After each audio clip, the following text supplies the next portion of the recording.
अगर आप class 10th board exam 2024 सामाजिक विज्ञान का पेपर देने वाले हैं तो ये वीडियो आपके लिए बहुत ही इंपॉर्टेंट है, क्योंकि इस वीडियो में पूरी किताब के जो महत्वपूर्ण प्रश्न है, बहुविकल्पीय प्रश्न है, वो लेकर आया हूं। जैसा कि आप सभी जानते हैं, आपने 20 नंबर के बहुविकल्पीय प्रश्न बनते हैं, आते हैं, और उनसे आपके 20 नंबर बोर्ड एग्जाम में बनते हैं 70 में से। तो आपको क्या करना है, इस वीडियो को अगर आप देखेंगे तो 20 नंबर पक्के हो जाएंगे। क्यों? क्योंकि ये जो वीडियो है उसमें पूरी किताब के महत्वपूर्ण प्रश्न जो है वो बताए गए हैं। तो आपको क्या करना है, आपको क्वेश्चन को समझना है और क्वेश्चन के आंसर कमेंट में हमें बताना है, ताकि पता चले क्या आपको क्वेश्चन का आंसर पता था या नहीं पता था। अगर नहीं पता है तो इस वीडियो के माध्यम से सारे क्वेश्चन के आंसर आपको पता चल जाएंगे, क्योंकि इस वीडियो में 20 महत्वपूर्ण प्रश्न बताऊंगा जो पूरी किताब से होने वाले हैं, जिसमें क्या हो सकता है, सोशल साइंस में जो आपके पार्ट हैं, जियोग्राफी हो गया, हिस्ट्री हो गया, नागरिक शास्त्र हो गया और अर्थशास्त्र हो गया, तो ये चारों पार्ट को मिलाकर जो क्वेश्चन है वो लेकर आया हूं। तो आपको क्या करना है, आपको इस वीडियो को पूरा देख लेना है, अच्छे से क्वेश्चन को समझ लेना है और अपनी तैयारी को बेहतर करना है, क्योंकि यह जो वीडियो है वो आपके लिए इंपॉर्टेंट है। अगर आप तैयार करेंगे, ट्रस्ट मी, इनमें से ही क्वेश्चन आपको बोर्ड एग्जाम में देखने को मिलेंगे। तो आइए देखते हैं जो हमारा पहला इंपॉर्टेंट क्वेश्चन है वो क्या है। पहला है, यूरोप में राष्ट्रवाद के उदय के कारण निम्नलिखित में से कौन से हैं। यूरोप में राष्ट्रवाद के उदय के जो कारण है वो निम्नलिखित में से कौन है। ए नंबर ऑप्शन दिया हुआ है नए मध्यम वर्ग का उदय, बी नंबर क्रांतिकारियों का उदय, सी नंबर उदारवादी विचारधारा का प्रसार, और डी नंबर उपरोक्त सभी। तो यूरोप में राष्ट्रवाद के उदय के जो कारण है वो निम्नलिखित में से सभी हैं। क्यों? क्योंकि नए मध्यम वर्ग का उदय भी जो है वो यूरोप में राष्ट्रवाद के उदय का कारण है। क्रांतिकारियों का उदय और उदारवादी विचारधारा का जो प्रसार, ये तीनों जो हैं वो यूरोप में राष्ट्रवाद के उदय के कारण है। इसलिए डी नंबर जो ऑप्शन है वो बिल्कुल करेक्ट हो जाएगा, उपरोक्त सभी। दूसरा क्वेश्चन देखते हैं, असहयोग आंदोलन का नेतृत्व किसने किया। जैसा कि आप सभी जानते हैं, असहयोग आंदोलन का नेतृत्व किसने किया, अगर आप जानते हैं तो कमेंट में बताएंगे। ए नंबर जवाहरलाल नेहरू ने, बी नंबर मोतीलाल नेहरू ने, सी नंबर लोकमान्य तिलक ने, और डी नंबर महात्मा गांधी ने। तो असहयोग आंदोलन का जो नेतृत्व है वो महात्मा गांधी जी के द्वारा हुआ। तो डी नंबर जो ऑप्शन है वो बिल्कुल करेक्ट है। तीसरा क्वेश्चन देखते हैं, 19वीं शताब्दी के मध्य भारत में कौन सा परिवर्तन हुआ। ए नंबर कुटीर उद्योग पतन, और बी नंबर खदानों के लिए जमीन की सफाई, और सी नंबर जमीन का किराया बढ़ना, और डी नंबर उपयोग सभी। तो 19वीं शताब्दी में ये सारी चीजें हुई। उद्योग, जो कुटीर उद्योग था उसका पतन हो गया, खदानों के लिए जमीन की सफाई होने लगी, और जमीन का जो किराया था वो भी बढ़ गया। तो डी नंबर जो ऑप्शन है वो बिल्कुल करेक्ट है, उपरोक्त सभी। फिर 4 नंबर क्वेश्चन देखते हैं, ज्वारीय ऊर्जा निम्नलिखित में से किस प्रकार का संसाधन है। जो ज्वारीय ऊर्जा है वो निम्नलिखित में से किस प्रकार का संसाधन है। तो ए नंबर पुनः पूर्ति योग, बी नंबर अजैव, सी नंबर मानवकृत, और डी नंबर अचक्रीय। तो ज्वारीय ऊर्जा जो है वो पुनः पूर्ति योग है, मतलब पुनः फिर से उसका प्रयोग किया जा सकता है।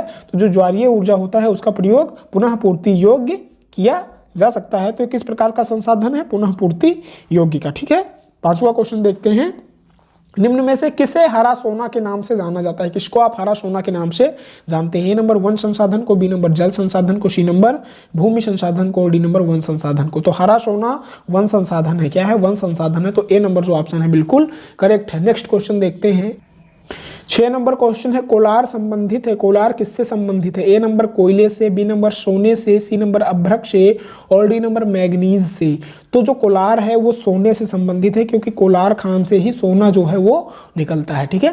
7वां क्वेश्चन है, निम्नलिखित में से कौन सी रबी की फसल है, आपको बताना है। ए नंबर धान, बी नंबर गेहूं, सी नंबर काला चना, और डी नंबर कपास। तो जो गेहूं है वो क्या है, रबी की फसल है। तो जो बी नंबर ऑप्शन है बिल्कुल करेक्ट है। 8 नंबर क्वेश्चन देखेंगे, सर्वाधिक उपयुक्तता की दृष्टि से किस क्षेत्र में लौह इस्पात उद्योग स्थापित करना चाहिए। सर्वाधिक उपयुक्तता के दृष्टि से। ठीक है, तो बताएंगे आप। ए नंबर आंध्र तेलंगाना में, बी नंबर झारखंड उड़ीसा में, सी नंबर मध्य प्रदेश उत्तर प्रदेश में, डी नंबर हरियाणा और राजस्थान में। तो झारखंड और जो उड़ीसा है उसमें क्या है, उपयुक्त रहेगा ये स्थान किसके लिए, इस्पात, लौह इस्पात उद्योग को स्थापित करने के लिए जो झारखंड उड़ीसा है वो क्षेत्र बहुत ही उपयुक्त रहेगा। नेक्स्ट क्वेश्चन 9 नंबर देखते हैं, निम्नलिखित में कौन से दो दूरस्थ स्थित स्थान पूर्व पश्चिम गलियारा द्वारा आपस में जुड़ते हैं। बहुत ही इंपॉर्टेंट क्वेश्चन है, इसको आप बताएंगे।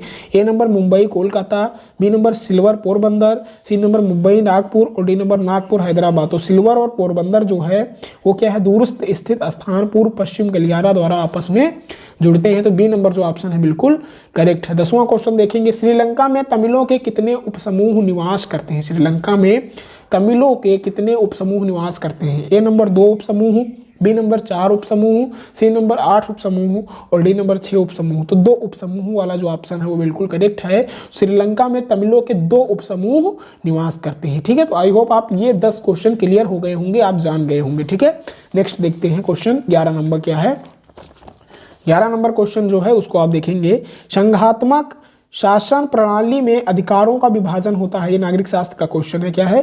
संघात्मक शासन प्रणाली में अधिकारों का विभाजन होता है। ए नंबर केंद्र एवं राज्य इकाइयों के मध्य, बी नंबर एक राज्य एवं अन्य राज्यों के मध्य, सी नंबर व्यवस्थापिका एवं कार्यपालिका के मध्य, डी नंबर व्यवस्थापिका एवं न्यायपालिका के मध्य। तो संघात्मक शासन प्रणाली में जो अधिकारों का विभाजन होता है वो किसके मध्य होता है बेटा? केंद्र एवं राज्य इकाइयों के मध्य। केंद्र एवं राज्य इकाइयों के मध्य जो है वो शासन संघात्मक शासन प्रणाली में अधिकारों का विभाजन होता है। तो 11 नंबर क्वेश्चन का आंसर आई होप आप समझ गए होंगे। 12 नंबर क्वेश्चन देखते हैं, ऑस्ट्रेलिया के धावक पीटर नॉर्मन, जो धावक हैं वो पीटर नॉर्मन है, वो कहाँ के धावक हैं? ऑस्ट्रेलिया के। ये भी क्वेश्चन बन सकता है कि पीटर नॉर्मन कहाँ के धावक हैं, तो आप ऑस्ट्रेलिया पर टिक करेंगे अगर क्वेश्चन पूछा जाता है तब। तो फैसले ने अमेरिका में किसके प्रति दुनिया का ध्यान आकर्षित करने में सफलता प्राप्त किया? ए नंबर सामाजिक अधिकार आंदोलन, बी नंबर व्यवस्था अधिकार आंदोलन, सी नंबर नागरिक अधिकार आंदोलन, डी नंबर सामान अधिकार आंदोलन। तो जो पीटर धावक हैं ऑस्ट्रेलिया के, उनके फैसलों ने अमेरिका में किसके प्रति दुनिया का ध्यान आकर्षित किया? नागरिक अधिकार आंदोलन के ऊपर। ठीक है, किसके ऊपर? नागरिक अधिकार आंदोलन के ऊपर जो ऑस्ट्रेलिया के धावक पीटर नॉर्मन के फैसले थे, तो अमेरिका जो है वो नागरिक अधिकार आंदोलन के प्रति ही आकर्षित हुआ। तो सी नंबर जो ऑप्शन है वो बिल्कुल करेक्ट है। 13 नंबर क्वेश्चन देखेंगे, किस महिला का आरक्षण विधेयक राज्यसभा से पारित किया गया किंतु निम्न सदन लोकसभा ने किस वर्ष, ठीक है, लोकसभा ने इसे पास नहीं होने दिया? ए नंबर वर्ष 2012 में, वर्ष 2014 में, वर्ष 2008 में, वर्ष 2010 में। तो वर्ष 2010 है उसमें क्या हुआ, जो महिला आरक्षण विधेयक था वो राज्यसभा के द्वारा पारित किया गया परंतु सदन लोकसभा के द्वारा इसे पारित नहीं होने दिया। तो वर्ष 2010 में ऐसा हुआ था। ठीक है, 14 नंबर क्वेश्चन देखते हैं, 21 अप्रैल 2006 को राजा द्वारा आंदोलनकारी जनता की मांग मान लिए जाने के परिणामस्वरूप 7 पार्टी अलायंस, क्या लिखा है? अलायंस लिखा है। ठीक है, ने किस अतिरिक्त सरकार का प्रधानमंत्री, यहाँ पे मंत्री रहेगा, ठीक है, मंत्री चुना?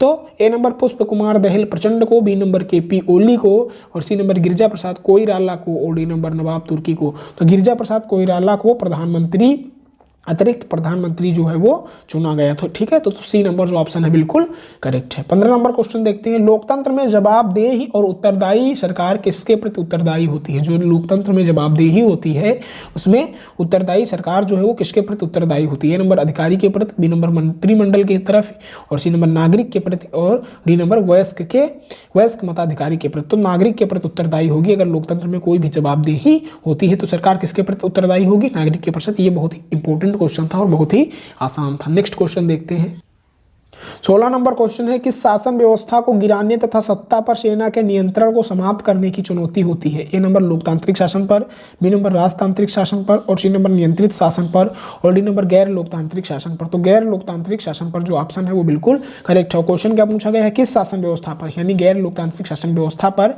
गिराने तथा सत्ता पर सेना के नियंत्रण को समाप्त करने की जो चुनौती होती है वो गैर लोकतांत्रिक शासन पर होती है। 17 नंबर क्वेश्चन देखेंगे, सामान्यतः किसी देश का विकास किस आधार पर निर्धारित किया जाता है? कोई भी देश अगर विकास कर रहा है तो वो किस आधार पर कर रहा है ये आपको बताना है। ए नंबर प्रति व्यक्ति आय के, बी नंबर औसत साक्षरता के और सी नंबर लोगों की स्वास्थ्य स्थिति को और ये डी नंबर ये सभी। तो ये सभी, क्योंकि अगर किसी देश की प्रति व्यक्ति आय जो है वो अधिक होगी देश विकास करेगा, औसत साक्षरता होगी दर होगी तो तब भी देश विकास करेगा, और लोगों की अगर स्वास्थ्य स्थिति होगी तभी तो देश विकास कर पाएगा।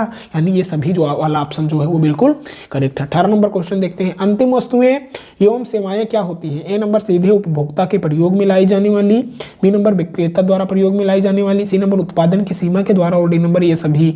तो अंतिम वस्तुएं एवं सेवाएं क्या होती हैं? सीधे उपभोक्ता के प्रयोग में लाई जाने वाली वस्तुएं होती हैं। तो ए नंबर जो ऑप्शन हो बिल्कुल करेक्ट है। 19 नंबर क्वेश्चन, भारतीय आयात में सबसे बड़ा हिस्सा किस वस्तु का होता है? ए नंबर रत्न आभूषण, बी नंबर इंजीनियरिंग वस्तु, सी नंबर पेट्रोलियम पदार्थ, और डी नंबर रक्षा हथियार। तो सबसे ज्यादा आयात पेट्रोलियम पदार्थ जो है, पेट्रोल, डीजल और पीएनजी, सीएनजी जो ये गैसें हैं, उन सारी चीज़ों का आयात जो होता है वो भारत अन्य देशों से करता है, तो पेट्रोलियम पदार्थ का। ठीक है, तो सी नंबर ऑप्शन जो है बिल्कुल करेक्ट है। 20 नंबर क्वेश्चन देखेंगे, निम्नलिखित में कौन सा उपभोक्ता का अधिकार है? और ए नंबर चुनने का अधिकार, बी नंबर उपभोग का अधिकार, सी नंबर बाजार में भागीदारी का अधिकार, और डी नंबर रक्षा का